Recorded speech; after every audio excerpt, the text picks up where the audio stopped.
তো বন্ধুরা, আজকে আমি দুটো ভিডিও দেখাবো। তো আগে এই ভিডিওটা দেখে আসি, তারপর আরেকটা ভিডিও দেখাচ্ছি। হিন্দু বাচ্চারা, তোর মার পাঁচ হাজাতে 4-5টা বাস নাটু ফেলে দি, তোর মাই দাঁড়ায় থাকা পারে না। তোর মার অকাত তাইলে এরকম নাকি? আবার গছ তোর মাই তোকে রক্ষা করবো। তো বন্ধুরা, ওই ভিডিওটা তো দেখলে, ঠিক আছে? তো ওই ভিডিওটার পরিণামটা কেমন করে ঠাপ দিয়েছে এই ভিডিওটা দেখে আসুন। চলো।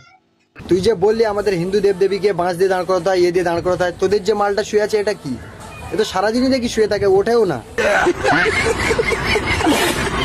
আর উঠবে কি করে? যে নেই সে উঠবে কি করে? থাকলে তো উঠে দাঁড়াবে। আমাদের তো বাঁশ দিয়ে দাঁড় করিয়ে রেখেছি, দেখছি তাকে নিজের চোখে। তোদের তো মানে চোখেই দেখিস না তাদেরকে। তোরা তো তাদেরকে, যার উপরে মালটা দাঁত কেলাচ্ছে তাকে ওর বাপের বিয়ে হচ্ছে তো।